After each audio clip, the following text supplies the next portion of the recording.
Rigoberto Gálvez Alvarado es licenciado en Teología por la Universidad Mariano Gálvez de Guatemala.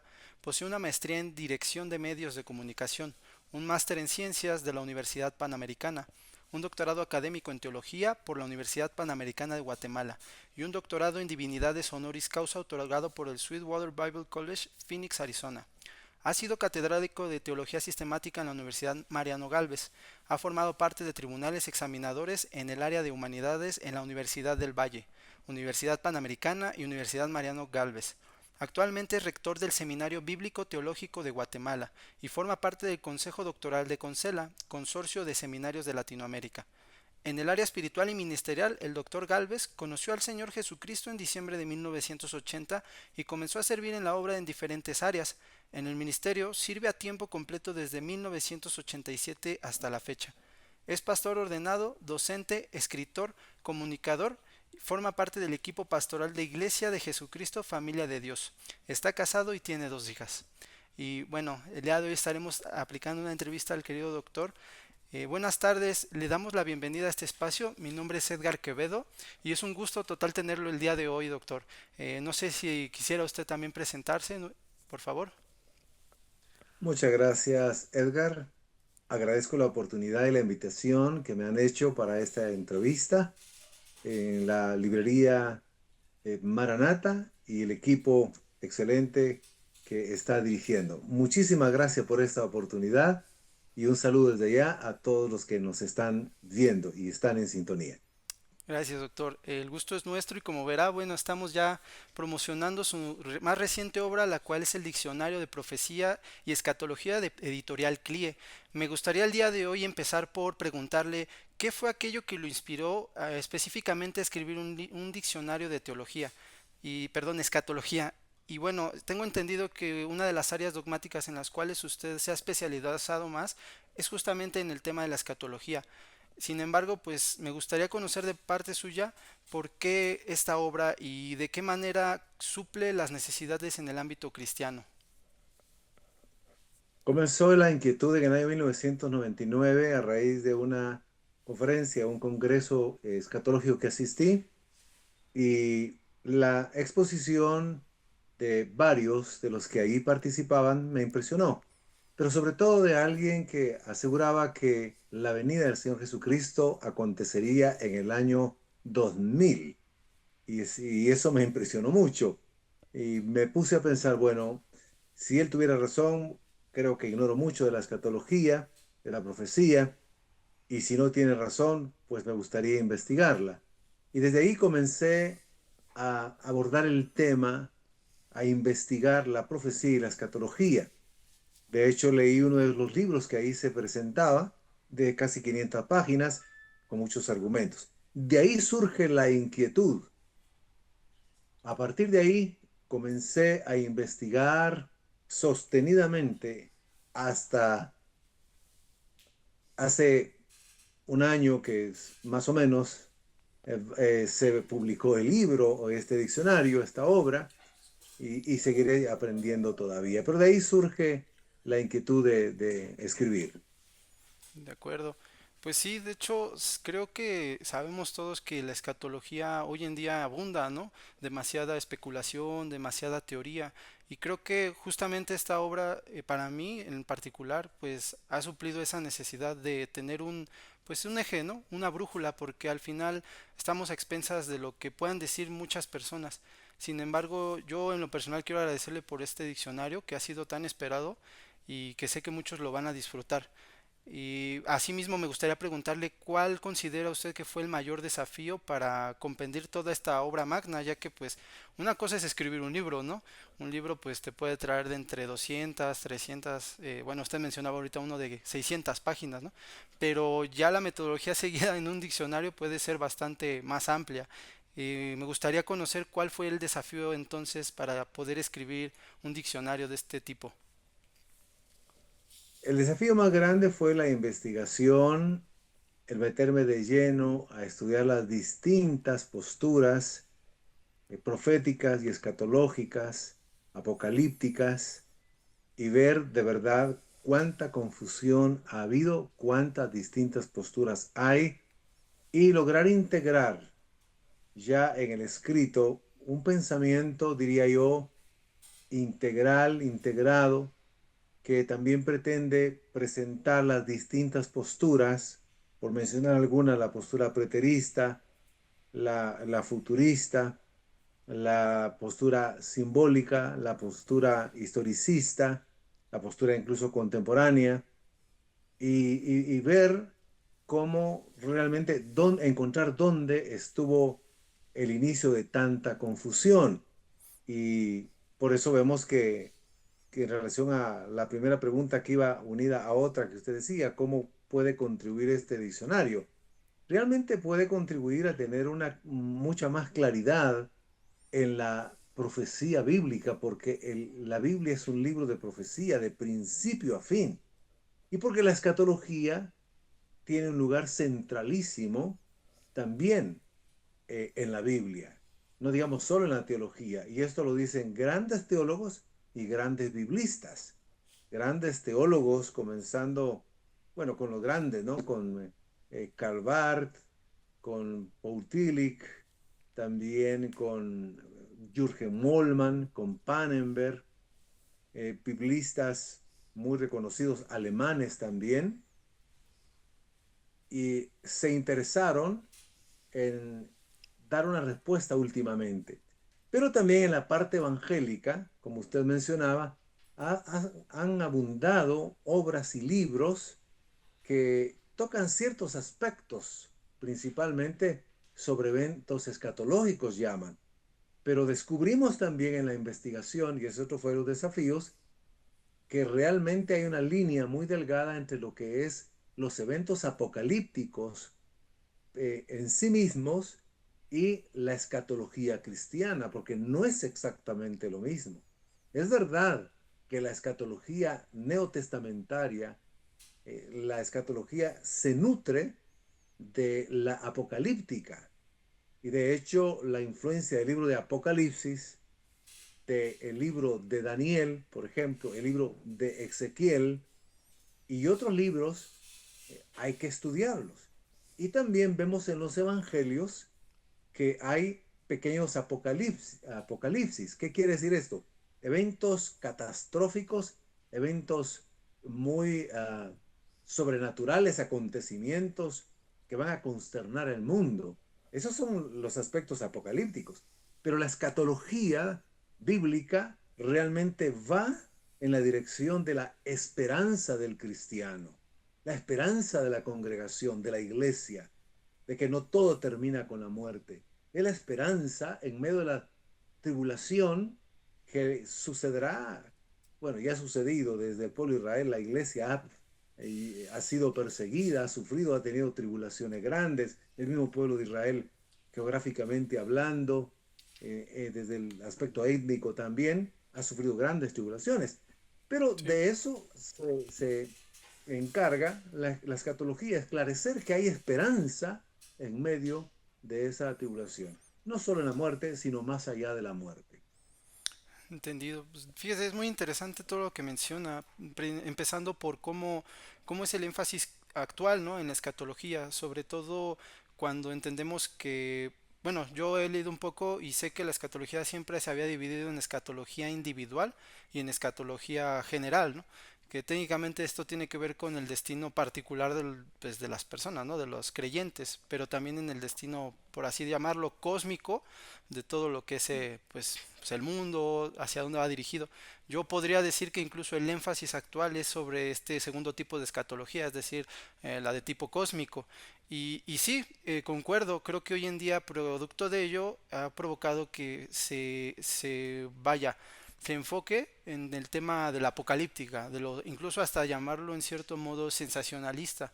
No sé, me gustaría incluso Exacto. aprovechando eso, preguntarle ¿qué cree usted que sea un motivo por el cual se haya preponderado más esta escatología, si le podemos llamar, incluso agarrándome de uno de los conceptos que usted en alguna vez mencionó en otra entrevista que me di a la tarea de ver, es tipo escatoficción, ¿no? No sé si pudiéramos hablar un poquito de ese tema. Sí, precisamente la confusión en los últimos siglos se dio a raíz del surgimiento de una doctrina, de una enseñanza de una creencia en la que se abordaron más aspectos apocalípticos y que son secundarios, que se centraron, por ejemplo, en el libro de Apocalipsis. Y, por ejemplo, en el pasaje del milenio, es interesante que el concepto milenio aparece en un solo pasaje de toda la escritura. Apocalipsis. Literalmente se habla de 1000 años. En un pasaje donde se repite la frase 1000 años, 1000 años, 1000 años. Pero nada más. Y es curioso que alrededor de ese pasaje se haya, se haya dado posturas, por ejemplo, la amilenialista, premilenarista, postmilenialista, a la mitad de la tribulación. Entonces, ¿por qué? Se abundó mucho más en esos aspectos. Por ejemplo, la batalla de Armagedón. Aparece solo una vez mencionada la batalla de Armagedón como tal en el libro de Apocalipsis. Y no aparece en otro texto de la escritura. Pero se escribieron decenas, centenas de libros acerca de esas grandes batallas y quiénes serían los participantes. Entonces, eso es algo sensacionalista porque llama la atención. Bueno, quién es Gog y Magog, que tratan de conciliar un poco el libro de Ezequiel con el libro de Apocalipsis, pero son temas que son realmente secundarios, terciarios incluso. Y de hecho, en cada siglo decía, no, pero es que la batalla de Armagedón, incluso la postura preterista ya se llevó a cabo y fue en la guerra tal y tal. O la postura futurista dice, estos son los protagonistas, pero otra postura dice, no, no, eso es totalmente simbólico, es una lucha entre el bien y el mal, sobre un tema que aparece solamente en un texto. Y no se puede sentar doctrina hablando de una hermenéutica sana, por lo menos solo de un solo pasaje, de un solo versículo.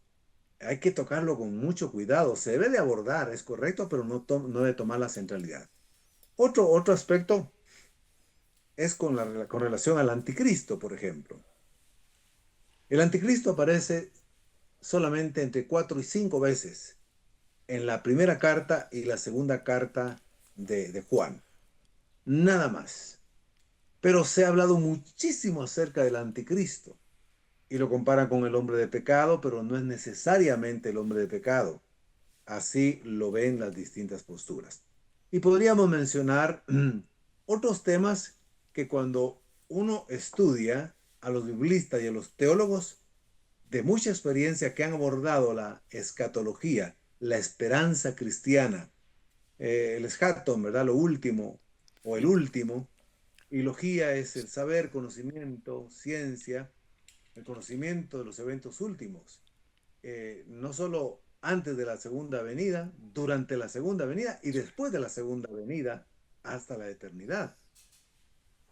Pero se ha abordado básicamente esos temas que no debieran ocupar mucho espacio. He dicho en otras entrevistas que, por ejemplo, eh, Paul Tillich y también Pannenberg básicamente abordan dentro del aspecto de la escatología y la escatología principalmente, el reino de Dios, la llegada del reino de Dios, el mientras tanto escatológico, que es un concepto que su servidor acuñó y está también en el libro, eh, que es el tiempo entre el ya y el todavía no de Oscar Kuhlman. Entonces, aborda únicamente la llegada del reino de Dios, el desarrollo del reino de Dios aquí en la tierra y luego la consumación del reino de Dios. Entonces, para ellos y para otros, el tema centralísimo, importantísimo de la escatología es el reino de Dios. De hecho, las parábolas de Jesucristo, más de la mitad de las parábolas es, hablan acerca del reino de Dios. ¿Cómo es el reino de Dios? Así es el reino de Dios, como un grano de mostaza. El reino de Dios es semejante a la levadura, un poco de levadura que, y empieza a explicarlo de la levadura. Y el reino de Dios es semejante amo que se fue y dejó a sus siervos y repartió los talentos.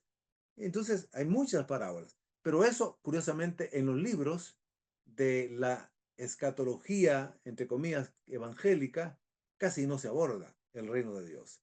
Y hay temas.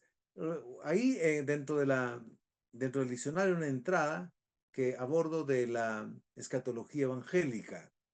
Y ahí mencionamos todos estos temas que es cierto, hay que tratarlos, pero que no deben ser lo central porque eso no es la escatología cristiana, ¿verdad? Y es lo que se ha tratado en los últimos 2 siglos y donde se publicaron cientos de miles de libros y se vendieron porque el sensacionalismo atrae, Siempre vende.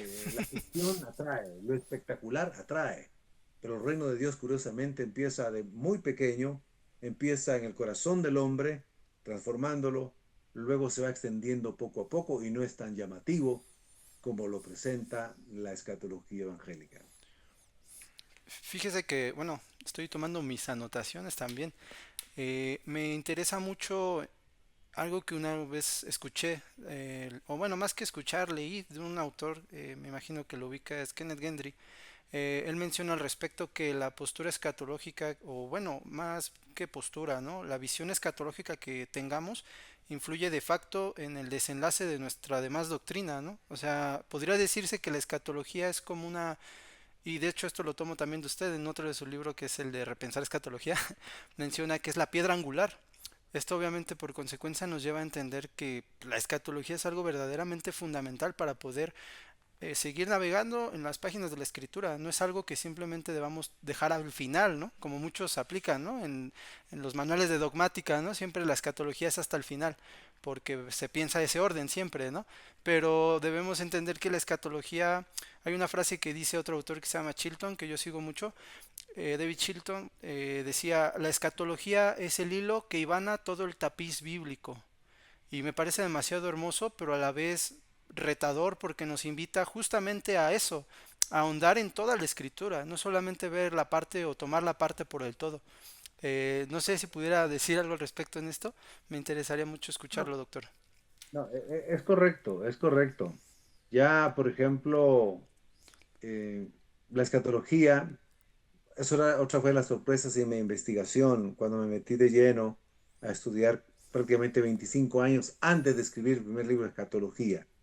Y antes de escribir este diccionario, que es mucho más la investigación, por supuesto, no se puede comparar con un libro, aunque un Claro, libro tenga 400 páginas o 500. A veces el libro va enfocado sobre algunos temas nada más, pero el libro, el diccionario, mejor dicho, esta obra, tiene casi 600 entradas y, y ahí demuestra la importancia de la escritura y de la profecía como tal y la escatología como tal. ¿Por qué? Porque decía al principio, la Biblia es un libro de profecía. El contenido del cristianismo es profecía. Eso lo dice 2 de así Pedro 1, es. 19, 21. Jesucristo es el fundador del cristianismo y es el profeta mayor que Moisés y habla acerca de los eventos escatológicos también. Eh, por ejemplo, autores como, ya los había mencionado, pero voy a leer algo puntual.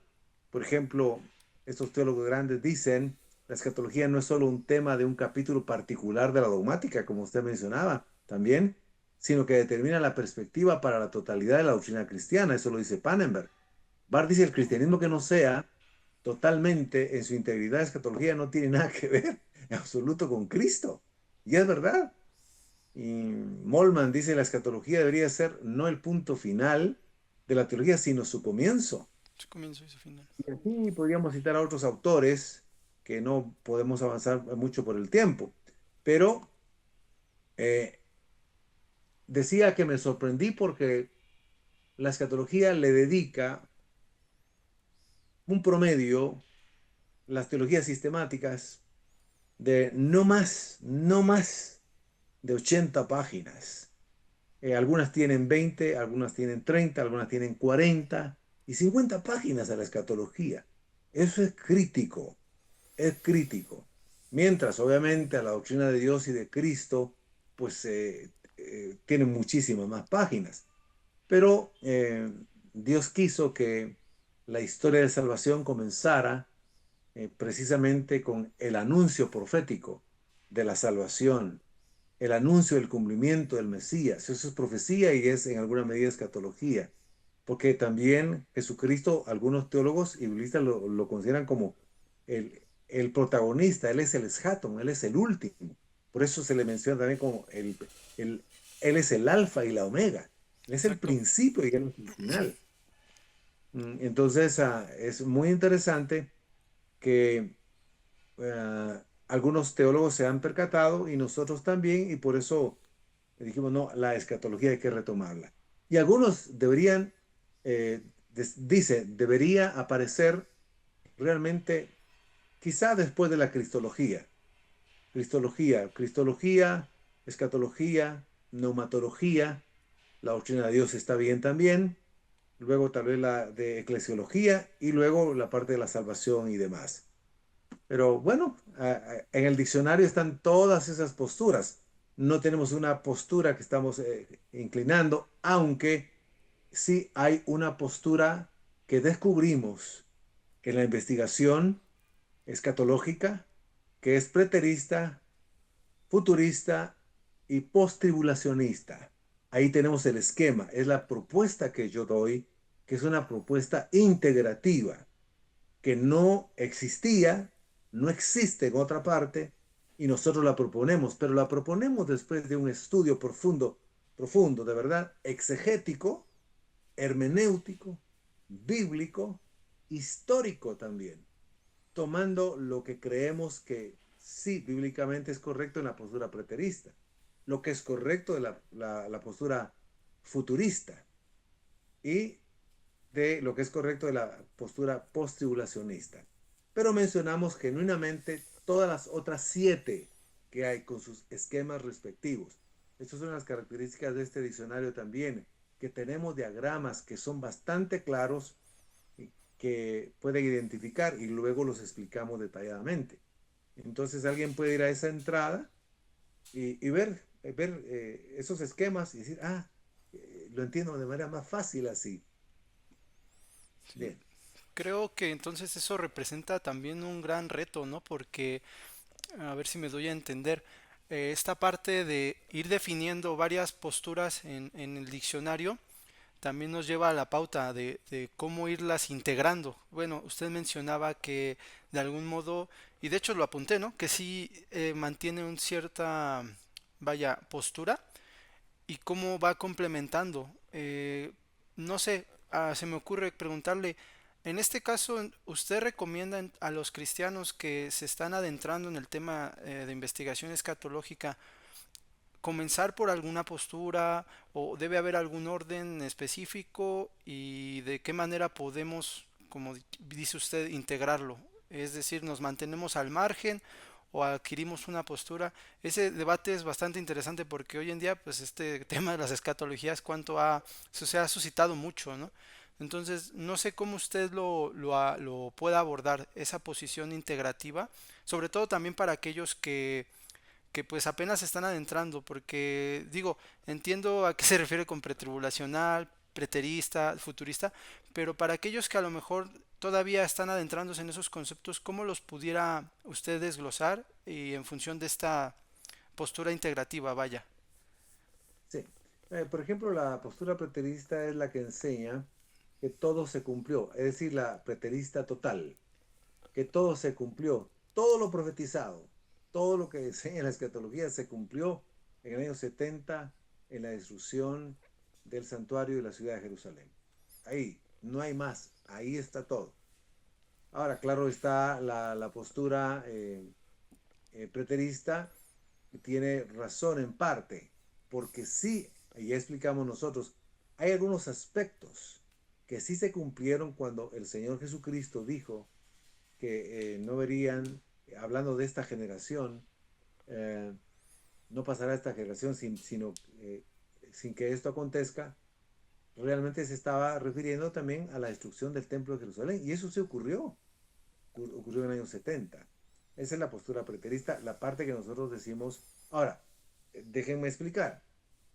Explicamos todos los argumentos de la escatología preterista de manera lo más imparcial posible, porque queremos que la conozcan. queremos que la sepan. Luego, la postura futurista, la parte que nosotros la explicamos también de manera detallada, donde todo es al final y nada se cumplió en el año 70 después de Cristo.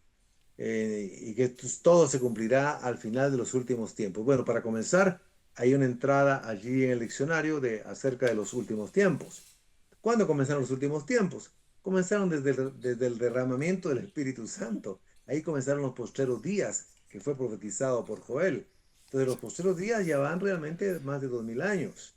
Y sabemos que también escatológicamente para el Señor 1000 años es como un día. No nos debe extrañar eso.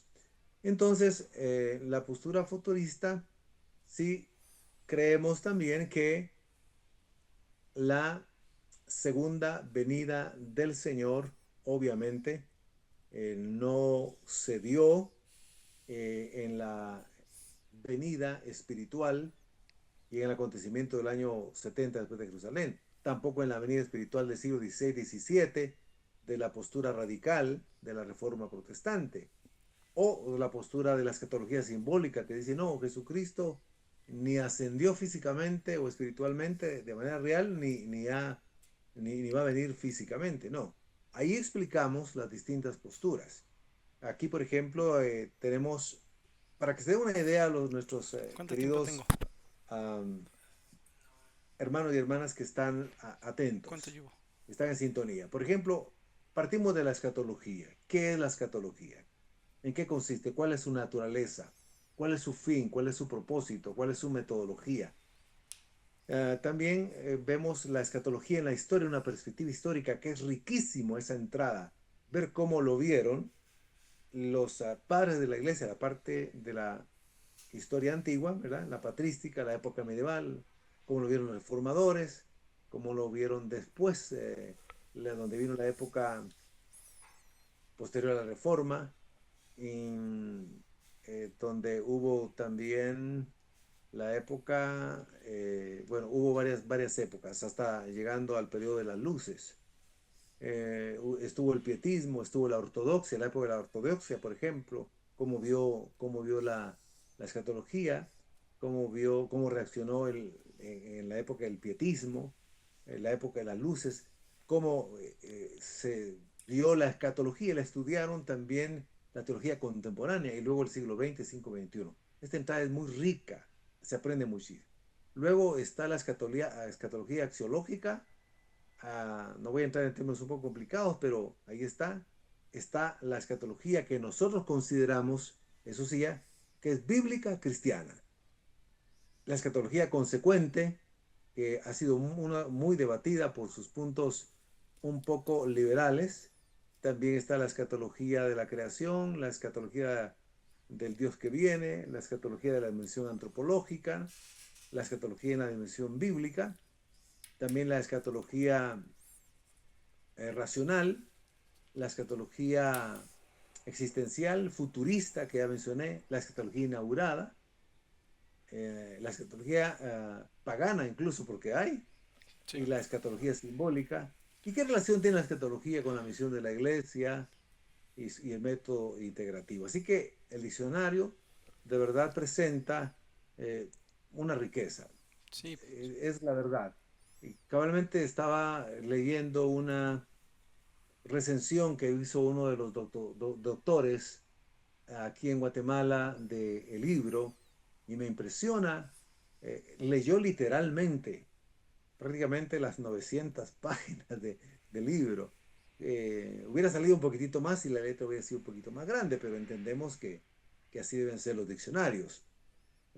Porque si hubiera sido escrito en libro 11 como algunos, hubieran salido 1400 páginas, 1500 quizá.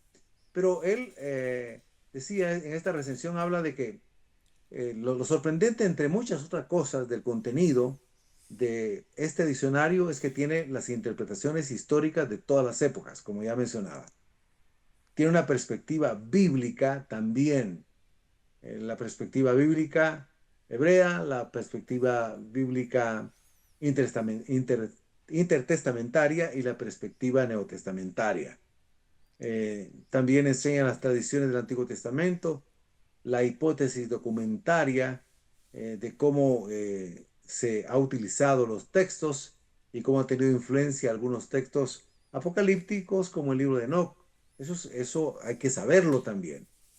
Y bueno, mencionaba algunos otros temas que no puedo extenderme mucho con la entrevista, ¿verdad? Sé que hay más preguntas, pero también las referencias cruzadas ayudan mucho. Eso ayuda mucho para ir tejiendo y enlazando e ir hilando el tema que le interesa a cada lector, ¿verdad?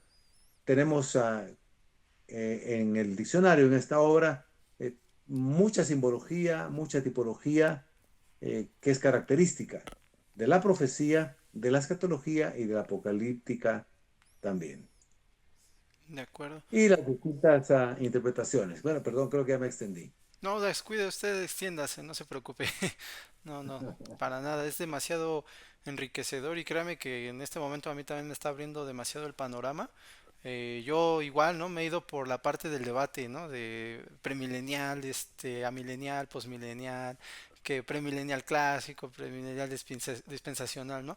Pero pues abrir el abanico a toda esa posibilidad de escatologías nos dice mucho, ¿no? Nos dice pues muchas veces nos centramos, como bien usted mencionó, en aspectos secundarios más que en los aspectos primordiales. Y me entusiasma mucho incluso y puedo hacer alusión que el diccionario supla esa necesidad, ¿no? Y justamente abordando eso, me gustaría preguntarle, ¿a quiénes va dirigido principalmente este diccionario? Es, vaya, pues hemos hablado de bastantes aspectos. Digo, un diccionario sabemos que es una herramienta que pues todos se pueden acercar, pero ¿usted tiene pensado en alguien en específico? No sé, doctor. Sí. El diccionario está escrito en un lenguaje claro, sencillo, ameno, no es tan parco como algunos diccionarios suelen ser, y así tendría que ser, diríamos, en alguna medida. Claro, ahí tenemos el enfoque filológico donde cada concepto, cada palabra, cada entrada de tópicos apocalípticos y proféticos, colocamos la palabra en hebreo, la palabra en griego, las explicamos y demás. Pero realmente está dirigido a todos los interesados de saber cómo la Biblia es tan precisa en el cumplimiento de la profecía. La profecía, aquí vemos las distintas posturas también acerca del enfoque profético. Vemos incluso aspectos particulares ya de los dones de profecía y el concepto de profeta en el contexto del Nuevo Testamento, las distintas posturas. Ah, entonces, es bastante enriquecedor. Y diría yo que, volviendo un poco a la pregunta, si me la amplía un poquitito para la que me había planteado, ¿verdad? Claro, no se preocupe, pues, o sea, en sí es saber si el diccionario lo pueden ocupar desde A los pastores, lectores, sí, muchas gracias. estudiantes, ajá, Sí, es verdad. Pues en ese sentido decía que va dirigido, iba a decir inmediatamente, va dirigido a todos los interesados en la escatología. ¿Qué sucedió con la profecía? Ahí está. sí, ¿Qué va a suceder? ¿Qué está sucediendo? ¿Qué sucedió ya? Lo anunciado. ¿Qué eventos escatológicos ya pasaron delante de nuestros ojos y no los hemos visto? Por ejemplo, hay una entrada que se titula Acontecimientos previos a la segunda venida de Cristo. Y de esos cinco clarísimos, que los sustentamos bíblicamente, exegéticamente, hermenéuticamente, de esos cinco acontecimientos claros, no otro tipo de señales de la marca de la bestia, del número de la bestia, que eso es muy discutible, demasiado discutible, porque otra vez entre paréntesis aparece una sola vez ese texto pequeñito que ha provocado tanta confusión. Ahí explicamos el verdadero significado. Pero allí entonces pueden entenderlo los cristianos en general, los estudiantes de seminario, por supuesto, pero es como aquel que quiere estudiar cierta área y agarra un diccionario de la Biblia. Aquí va a agarrar un diccionario de profecía y escatología y va a ir por entrada la que más le llame la atención. Sí. Si quiere ir dentro de la A y quiere saber cuáles son esos 5 acontecimientos claros, muy claros en la Biblia, previos a la segunda venida, entonces ahí los va a estudiar. Por supuesto, hay aspectos un poco más técnicos, como que ya los mencionábamos, ¿verdad? Las distintas posturas. Eso le sirve mucho al pastor para poder enseñar una escatología correcta, una escatología bíblica, cristiana, no enseñar todos los temas apocalípticos secundarios, que ya dije y voy a repetir, son necesarios abordarlos, pero no es lo esencial de la escatología. Por supuesto, le va a ayudar a los estudiantes de seminario donde siempre ven el aspecto escatológico y que se ubiquen, porque también, por ejemplo, el que tiene una perspectiva de una escatología dispensacionalista, pues va a encontrar argumentos. Hay aspectos que se rescatan de esa postura y ahí está explicada tal y como lo han descrito los mejores ponentes sobre esta postura. También les ayudará a los estudiantes de teología, decía, y a los profesores de teología. Incluso, sí, digo a los profesores porque le quiero comentar esto, Edgar.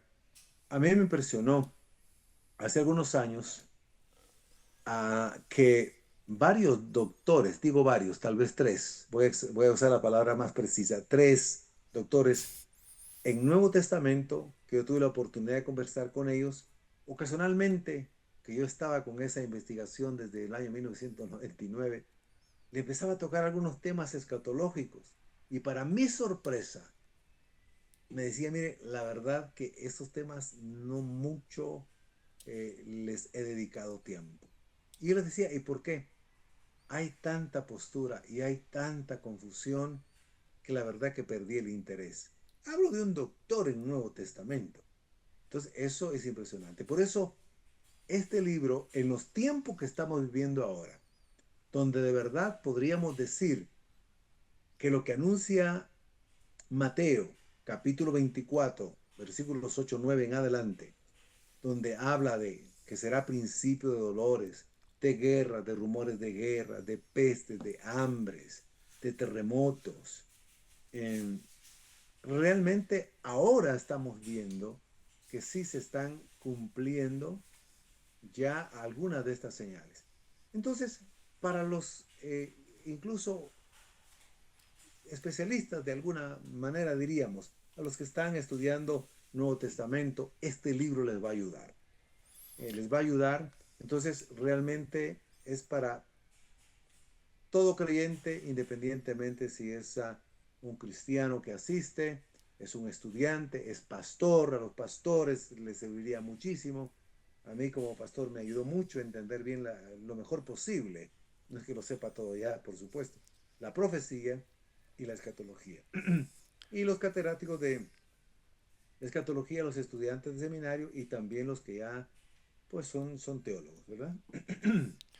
Fíjese que justo menciona algo que en lo personal también me ha pasado, ¿no? Yo como librero de Maranata he visto mucho cómo justamente lo que usted menciona, siempre a la escatología se le hace como a veces por miedo o por desconocimiento, que bueno, en la práctica es lo mismo, ¿no? Y no nos Ujú. acercamos a un estudio de los más ricos que existen en la teología, que es ese precisamente, la escatología. Yo quisiera compartirlo un poquito de mi experiencia personal. A mí me gusta de hecho mucho el tema escatológico también y justamente es precisamente por ello que me ha traído mucho también la obra.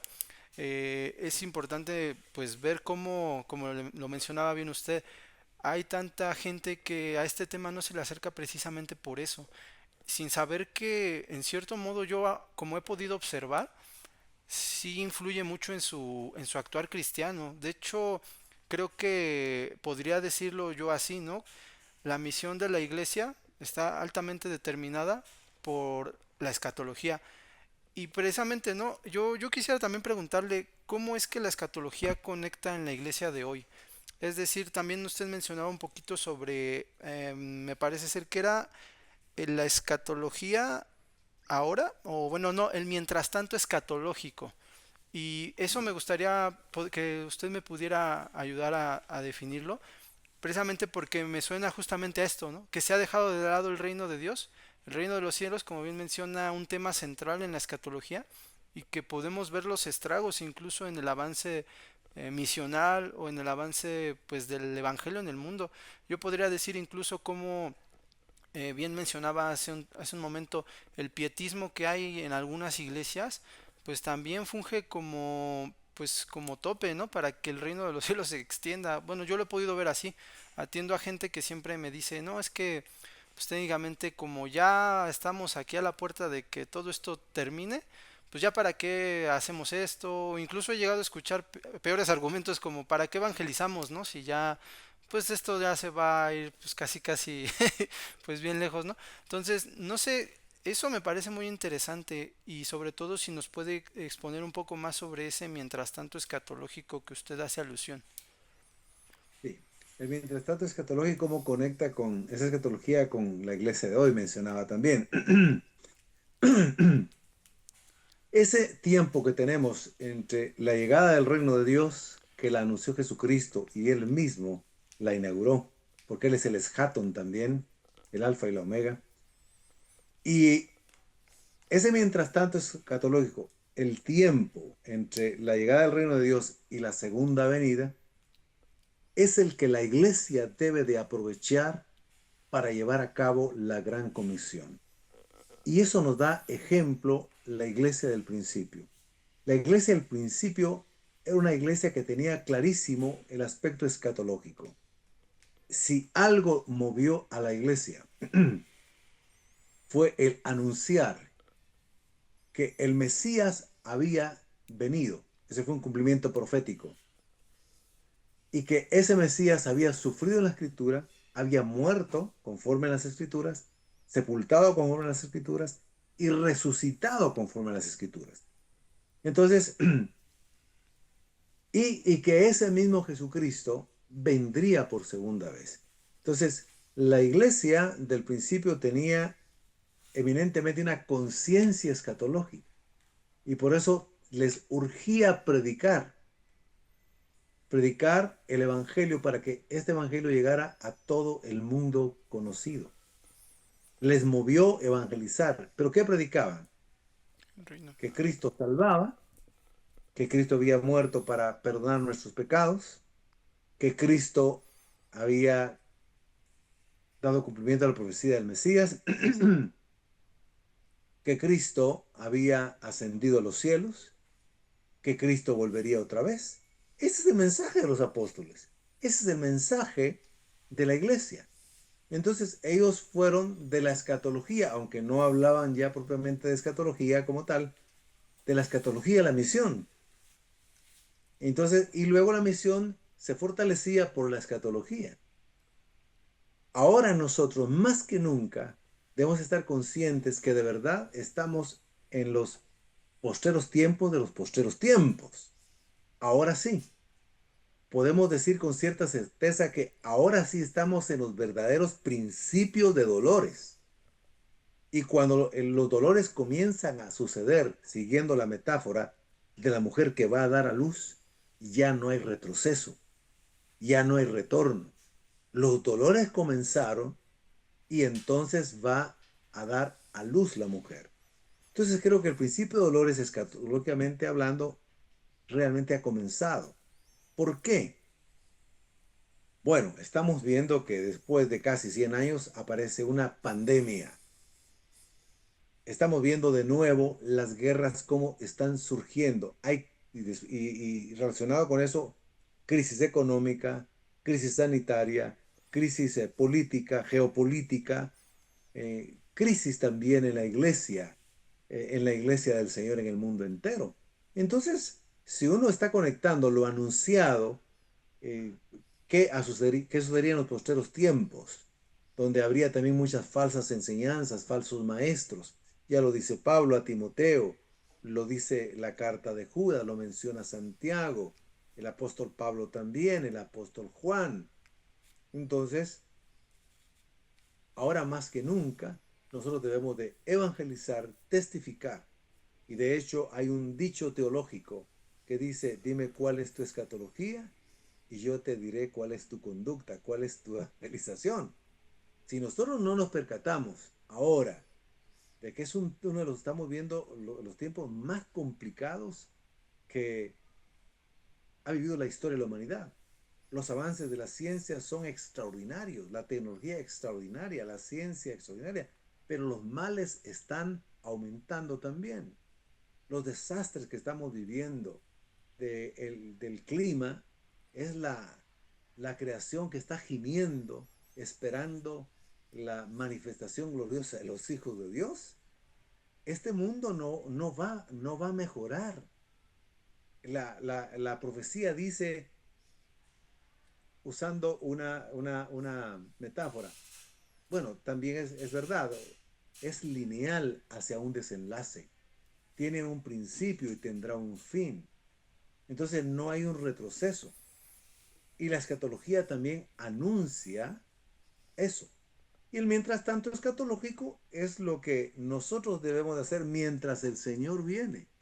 Mientras el Señor viene, recordando la parábola que mencionaba hace un tiempo atrás, debemos de trabajar con los dones y talentos que Dios nos ha dado, porque Él va a regresar. No estamos diciendo que ya sea el año que viene, no, no.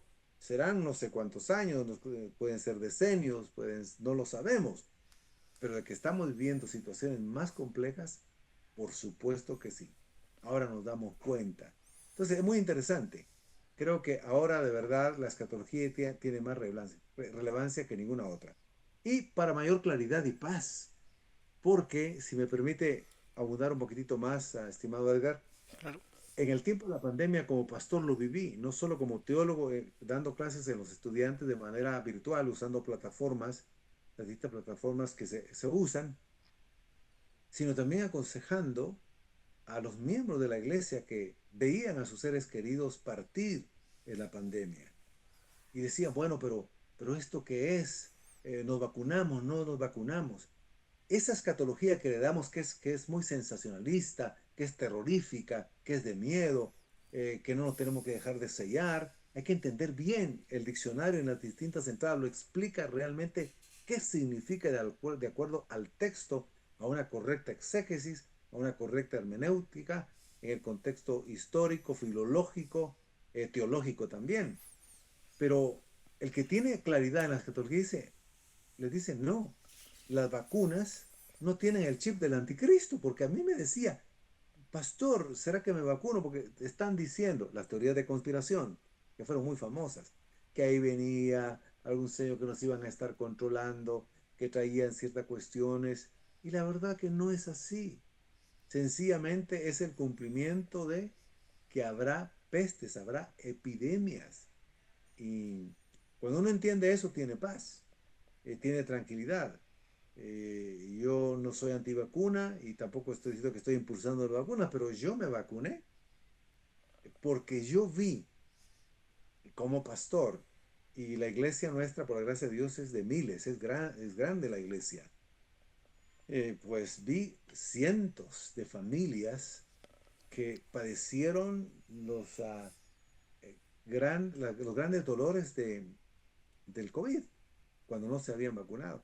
Y cuando la vacuna estuvo disponible, comenzamos a ver que los vacunados sí se enfermaban algunos, pero casi ninguno iba a los cuidados intensivos. Entonces nos vacunamos. Pero la escatología entonces nos aclara, nos quita el miedo, nos da esperanza, nos da fortaleza, nos da gozo, porque ese es el propósito de la escatología. Es necesario que esto acontezca, pero viene lo mejor, viene la nueva creación, cielo nuevo, tierra nueva, viene el festejo eterno, viene la vida eterna, el reino de Dios consumado sin fin, donde no habrá dolor, tristeza, enfermedad, muerte, no habrá más. Ese es el mensaje precioso de la escatología y el cumplimiento de la profecía. Amén, hermano. Me da mucho gusto que pueda ahondar en esos aspectos, incluso de tipo personal, porque sí, bien dice, muchos vivimos ese aspecto en bastantes de nuestras congregaciones a las que asistimos, y precisamente por no entender aspectos, lo venimos diciendo desde hace rato, ¿no?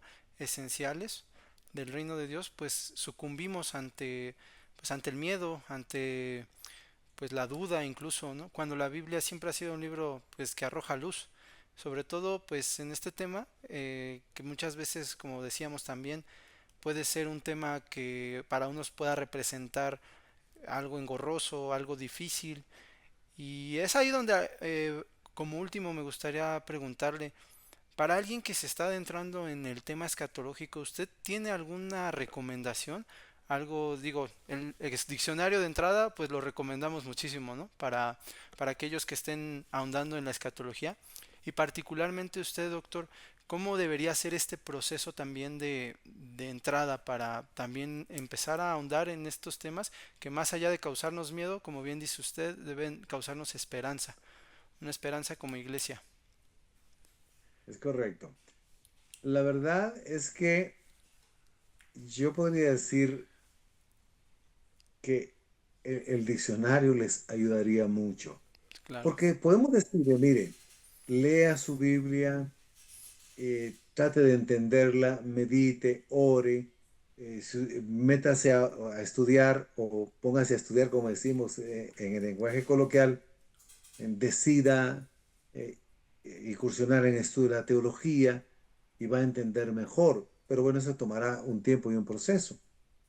Si usted va al diccionario, se va a dar cuenta que las distintas posturas, los distintos temas, se abordan con mucha seriedad bíblica y donde hay diversas posturas, pues las presentamos. Por ejemplo, si hablamos de profecía, aquí hablamos qué es la profecía. No estamos hablando del don de profecía. Después se aborda el don de profecía ahí también, porque el diccionario tiene que abordar esos aspectos. Se aborda lo que es la profecía condicional. ¿Qué es una profecía condicional? Lo va a averiguar. ¿Qué es una profecía? ¿Cómo era la profecía en el antiguo cercano oriente? ¿Cómo se daba la profecía en el cristianismo primitivo? ¿Cómo se puede distinguir una profecía falsa? Eso estamos hablando de las entradas del diccionario. ¿Qué significa una profecía progresiva que se va repitiendo y va teniendo cumplimiento? Lo va a entender de manera muy clara, pero lo va a comprobar con la misma Biblia. Aquí la sugerencia es el diccionario y que puedan ir leyendo las citas que el diccionario recomienda en cada entrada. Porque si bien es cierto, la escatología tiene parte de la teología sistemática parte obviamente de la escritura, porque si no, no sería una teología sistemática cristiana, ¿no? Entonces parte de la escritura, claro, con el pensamiento de grandes teólogos y que vienen desde la época de los padres de la iglesia. Ahí podrán entender que hay profecías escatológicas de doble cumplimiento, que cuando se habla, el profeta decía una profecía, si era predictiva, se cumplía parte en el tiempo mismo del profeta, pero que al mismo tiempo tenía un cumplimiento futuro en el Mesías. Eso hay varias profecías que se ponen como ejemplo ahí, profecías de doble cumplimiento. Eh, ¿Qué significa el ser profeta, el llamado de profeta? Que era un profética cúltico en el Antiguo Testamento. ¿Cuáles son los profetas anteriores? ¿Cuáles son los profetas antiguos? Todo eso lo aborda, los profetas mayores, los profetas menores. ¿A quienes se le llaman los profetas posteriores en el exilio? Eh, ¿Qué significa la liturgia profética? ¿Cómo es que dentro del culto y las reuniones en el Antiguo Testamento ocurría la profecía del profeta? ¿Y cómo puede ocurrir dentro del culto cristiano el don de profecía, los que tienen esa postura? ¿O cómo se entiende? ¿Qué significa o cómo se miraba el hecho de que habían profetisas, mujeres? ¿Qué significaba el profetismo, el profeta de oficio? Y así podemos avanzar mucho. Solo quise tocar ese tema. Pero de verdad, si quieren comprender con mayor claridad la profecía y la escatología, mi recomendación, de verdad, puntual, honesta, sincera, y esto no es marketing, es compra el diccionario y tenga su Biblia. De la Biblia yo le recomendaría por lo menos que tuviera 3 o 4 versiones, el que de verdad quiere estudiar, mínimo 3 versiones. Ahora se puede acceder también en la web, hay aplicaciones y sitios donde uno puede comparar 5 versiones. Pero eso ahí sí va a entender. ¿Por qué? Porque el diccionario es abarcativo. No estoy diciendo que agotó el tema al 100%, no, pero de verdad concentra y condensa todo lo que se ha dicho prácticamente de la profecía y la escatología, lo que es incorrecto y lo que creemos que es correcto y lo que es más aproximado a la doctrina más adecuada, presentando siempre con honestidad las distintas posturas que deben respetarse, siguiendo el dicho de Agustín. En lo esencial, pues debe haber unidad. En la diferencia, respeto y en Todo todo, caridad. amor. Caridad o amor, correcto. Sí, es atribuida, de hecho lo puso en su prólogo, ¿no? Es una Así frase es. muy interesante porque pues abre la pauta a lo que Jesucristo mismo nos enseñó. Retener, bueno, escudriñar todo y retener lo bueno, ¿no? Se podría decir que es el mismo principio bíblico y es algo maravilloso, ¿no? Porque creo que esta herramienta del diccionario suple a esa función. Y sobre todo en el debate escatológico que ahorita se tiene. Pero bueno, querido doctor, pues muchísimas gracias. De verdad fue un gusto tenerlo con nosotros. Tantas cosas que pudo vertirnos y que de verdad a mí me entusiasma mucho personalmente para no solo adquirir el diccionario, sino para ahondar más en todo este tema. De verdad yo quiero agradecerle mucho. Igual asimismo quiero aprovechar para agradecer a HarperCollins que fueron quienes nos permitieron este espacio y poder conectar con usted, que estuviera con nosotros y compartiendo este espacio, doctor. A ustedes muchísimas gracias, Edgar, por la oportunidad. Aprecio mucho el que hayan pensado en mi persona, en la obra que el Señor nos permitió escribir y que podemos decir con gratitud y con riesgo de caer un poco tal vez en un orgullo santo, pero no hay orgullo santo realmente. Lo que está escrito en esta obra, todo lo que está ahí no lo va a encontrar en otra obra actualmente, en una sola obra, no lo encontrará. Ni en español y en inglés. En inglés hay un material que habla sobre los eventos del fin, pero es mucho más cortito y básicamente toca algunos aspectos, pero este es bastante abarcativo. Entonces es una herramienta muy valiosa. De hecho, a mí mismo me ayudó.